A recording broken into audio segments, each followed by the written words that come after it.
Hi guys, welcome to Tashida's Lit Lounge, where literacy is lit.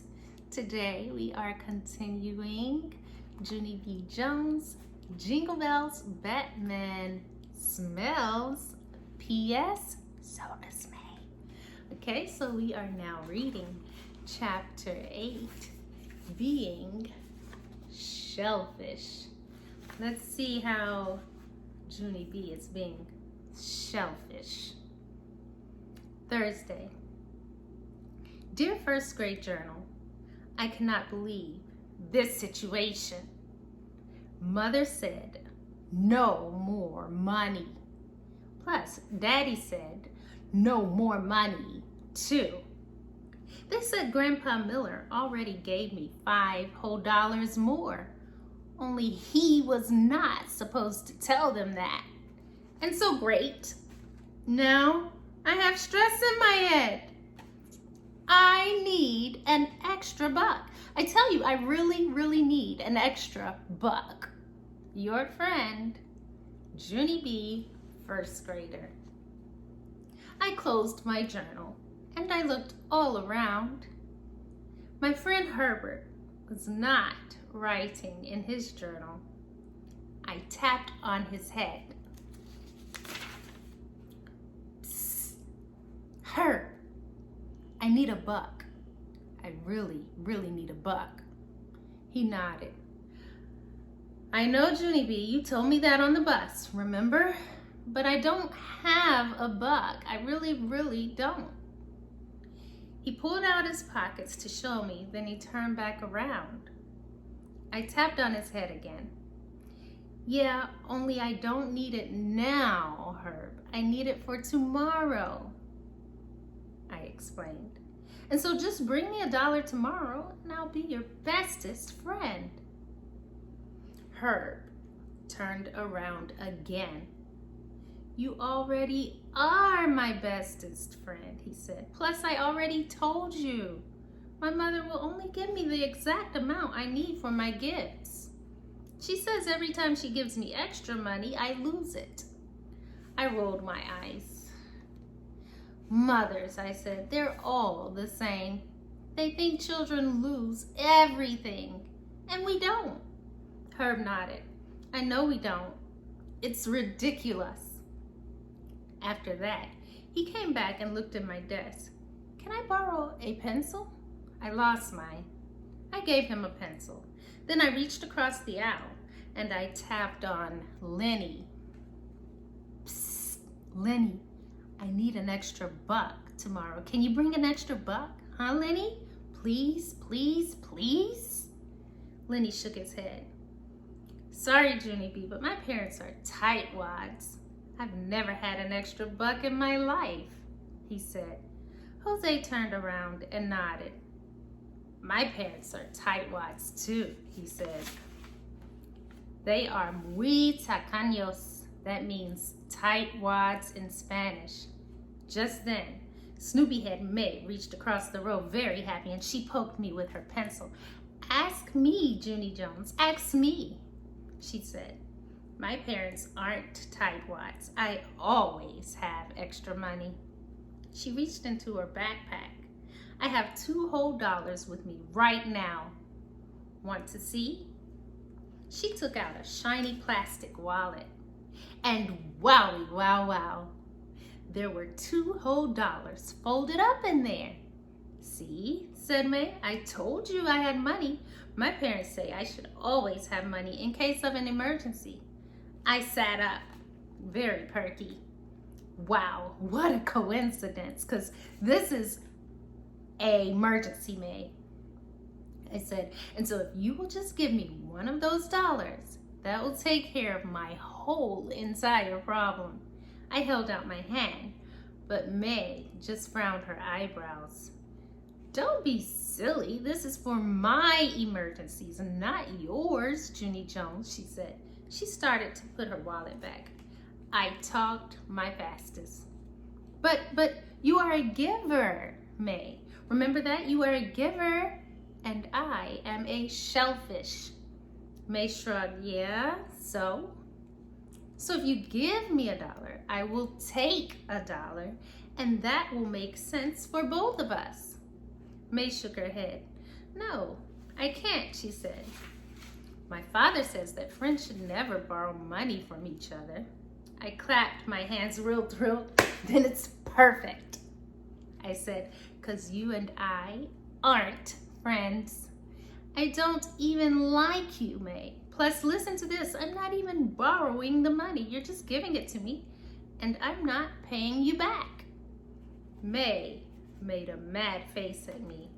Then she quick put her wallet away again. I slumped way down in my seat, and I tapped my fingers on my desk. I don't get it, I said. That was the best arguing I ever thought of. What went wrong there? Herb turned around. I think it might have been the I don't even like you, May part, he said. Lenny nodded. Plus, the I'm not paying you back part was probably not the way you want to go either. May leaned her head across the aisle.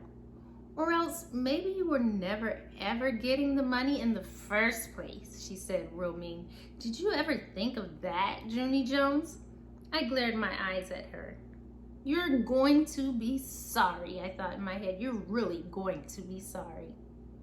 Just then, Mr. Scary stood up at his desk and he said to put our journals away. He went to the closet and took out some white paper sacks. Boys and girls, these white sacks are going to hold our Secret Santa gifts, he explained. Today, each one of you will decorate your own sack, and tomorrow, your Secret Santa will put your gift inside. He passed them out. Please print your name clearly on your sack, he said. Then, at the end of the day, I'll arrange them on the back table. And tomorrow, when we come back from the gift shop, your Secret Santa will go back there and deliver the gift right to your sack. Sound like fun? Room 1 clapped real happy. Fun, we said. Really, really fun, said May. She jumped up from her chair. Thinking about Secret Santa Day puts me in a happy mood, she said. Even Junie Jones can't ruin my Secret Santa Day tomorrow. After that, she skipped around her desk and she sat back down again. Then I glared at her some more. Oh, yes I can, May, I thought again. I can ruin your day, but good. I crossed my mad arms. I would think of a way, no matter what. I stayed mad at May for a whole rest of the day, 'cause that meanie girl didn't even deserve a Secret Santa gift. I tell you, she didn't deserve any dumb gift at all. I rode the bus home very grumpy. If I was the real Santa Claus, I would give May coal in her stocking. I grouched to just myself. That's what she really deserves. She deserves coal.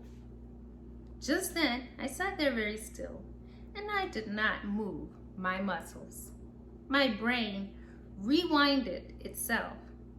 Coal, she deserves coal. It thought again. Chill bumps came on my arms. I sat up straighter. I am a genius, I think.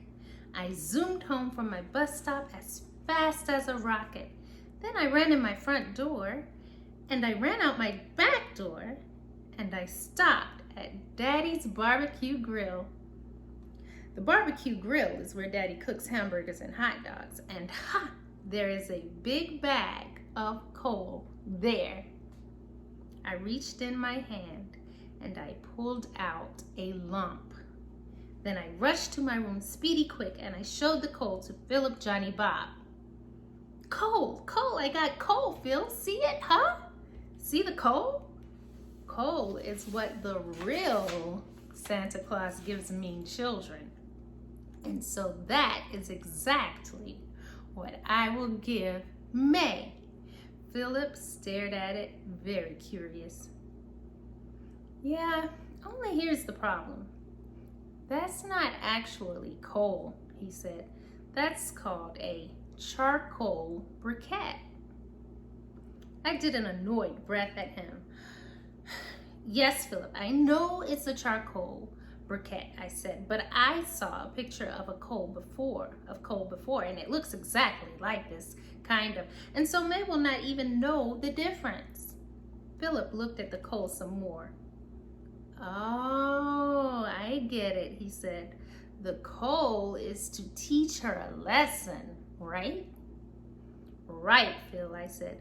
That's how come Santa thought of coal in the first place, to teach bad children lessons. Philip grinned. Plus, after May learns her lesson, she can grill herself a hot dog, he said. I laughed out loud at that funny guy. He is a joke a minute, I tell you.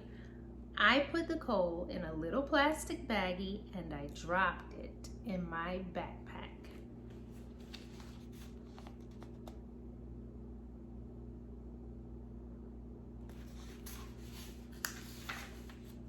Ha! I said, the perfect secret Santa gift from Meanie May, and it didn't even cost me a single cent. I wiped the cold dirt off my hands, and that is that. So there.